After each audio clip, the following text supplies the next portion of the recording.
The text came as my boots hit the dirt, the plane still echoing with the rotors of homecoming. I told the kids you were killed. We're with my new husband now. He's a better father. I stared at the words. Not rage, not grief, just silence. 24 months overseas, 3 deployments, 16 men buried under folded flags, and she had buried me with a single lie. I typed only 2 words, Roger that. Then I made one call. By the next morning, 35 missed calls lit up my phone. Her new husband's lawyer screaming in voicemail after voicemail, "What the hell did you just do? Legally, it's not possible." I said nothing, because everything was already in motion. The world teaches you 2 lessons in combat. Nothing is permanent, and trust can kill you. I had lived by both, but reading her message was different. She didn't just leave me, she killed me. On paper, in the minds of my children. She stripped me of fatherhood, rewrote history, and replaced me with a stranger. I replayed her words over and over. Better father. Better at what? Reading bedtime stories he hadn't earned? Signing report cards with a name that wasn't blood? Standing at soccer games pretending he'd carried them on his shoulders since birth? I felt denial at first. Maybe it was a mistake. Maybe she panicked. But then the lawyer's voicemails rolled in. Panicked, desperate. He knew what she had done was irreversible once I pulled the right threads. She thought she could bury me in memory. She forgot I was trained to fight wars built on lies, and I never lost one. I moved quietly, always quietly. First, I contacted the Department of Defense legal office. Death benefits, survivor pensions, remarriage clauses. Her name was already etched in their records as a widow who remarried. That meant one thing: fraud. Next, I checked school enrollment records. She had signed my children under her new husband's last name. Not adoption, not legal guardianship, just forgery. Then, bank records. She withdrew every deployment check, bought a new house, registered vehicles, a wedding band, all funded by the corpse she told the world I had become. I smiled when I saw the paper trail. No gun, no fist, just signatures. The blade of truth cuts deeper than steel. I said nothing to her, not a word. I sent no threats, no accusations. I wore silence like armor. I let her believe I was broken.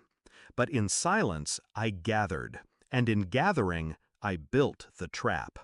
When the lawyer's 36th call came, I answered. His voice was raw. "You can't undo a death certificate. You can't—" "I didn't," I said calmly. "I proved it false." Silence on his end. I could hear him breathing, hear the moment his world buckled. I sent everything to the fraud division, I continued. Marriage license, bank withdrawals, school records, federal benefits.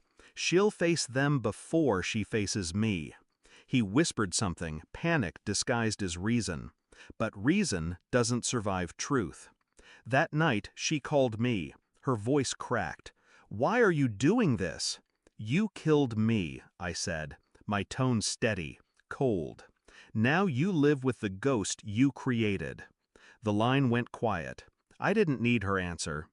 2 weeks later, I stood outside the courthouse. She walked past me, flanked by lawyers. Her face was pale, lips trembling, eyes darting everywhere but mine. She looked like a soldier caught in crossfire, realizing the enemy was inside her own ranks.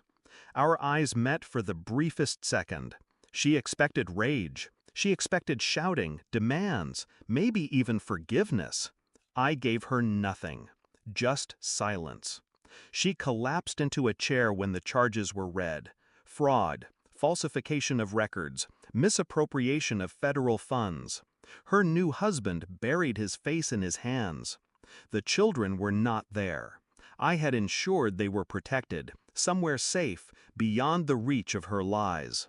When her lawyer whispered frantically in her ear, she finally broke, tears cutting her carefully painted face. I didn't flinch. I didn't move. I had already won. That night I sat alone in a quiet apartment. No uniforms, no medals, no framed photographs. Just me. Her lies had taken years, but truth dismantled them in days. She lost everything she built on my grave. I didn't need to raise a weapon. The paperwork had done the killing. I poured a glass of water, steady hands for the first time in months. She would wake tomorrow trapped in the life she chose. A liar stripped bare. A widow who remarried a ghost. And I was alive again. Not because she spared me, but because I refused to stay buried. In war, we were taught one lesson above all. The dead don't speak. Tonight, I did, and my silence said everything. Thanks for watching. Don't forget to like, share, and comment. Subscribe now to Cheating Stories Insight World for more amazing stories.